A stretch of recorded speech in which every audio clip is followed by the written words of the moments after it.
今天要攻略的是中期強大的 BOSS 僵屍龍。如果不知道怎麼對付它的話，會打得非常辛苦。今天影片會介紹2種打法，可以輕鬆解決它。先來解析它的攻擊模式。第一種是咬人攻擊，它的準備動作是嘴巴會先動幾下，然後頭部往玩家的位置咬下去。這是一個破綻很大的動作，只要看到他嘴巴動，馬上遠離他，就可以對他進行多次攻擊。但如果是站在他脖子旁邊的話，他會直接取消攻擊。第二種是火焰攻擊，它會由下而上噴出多發火焰，準備動作是張開嘴巴。比較好的閃躲方式是躲在他頭部下方，但有時候會沒有空間躲。第三種是發射光球，準備動作一樣是張開嘴巴，相比火焰好閃躲很多。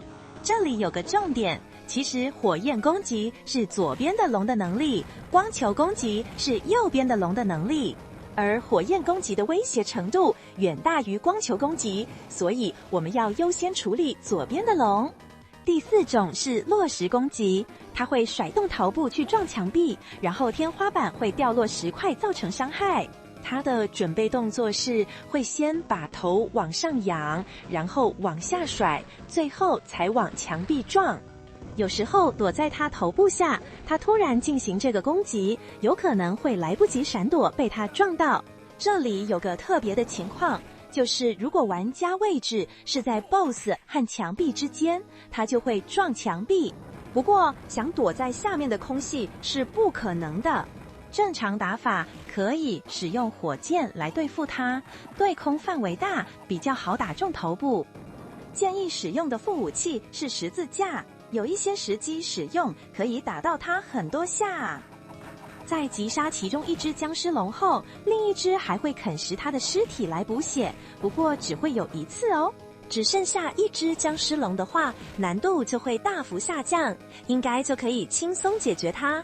這裡介紹一個簡單的打法，使用木星和蠍屍產生毒物來防禦落石，然後先集中攻擊左邊的龍，我們吸引它撞牆壁，來制造使用十字架的機會。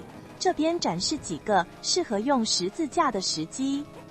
第一個是撞完牆壁頭回來的時候，這也是我們吸引它撞牆的目的。第二個一樣是頭回來時的另一側，但比較隨機，有時候打不到太多下。第三個是噴火焰仰頭的時候，不過這打法不太有機會遇到。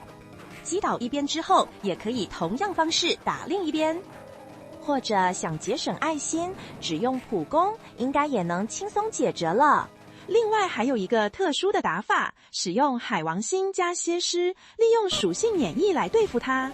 海王星這張卡片是地下水路的冰裝甲會掉落，理論上是拿到進化石之後才會到的區域。不過沒有進化石，其實也是可以扛傷害硬走，而且走一小段就可以遇到冰裝甲安全地刷。使用這個方法就不怕碰到僵屍龍，但是火焰和落石還是會造成傷害，所以可以故意碰觸僵屍龍來閃躲其他攻擊。一樣可以搭配十字架攻擊，使用這打法會多出一個可以使用十字架的時機，就是當它撞牆壁，頭貼在牆壁的時候，可以更快地擊倒它。但這時候用十字架一定會碰到它，所以只能在這個打法使用。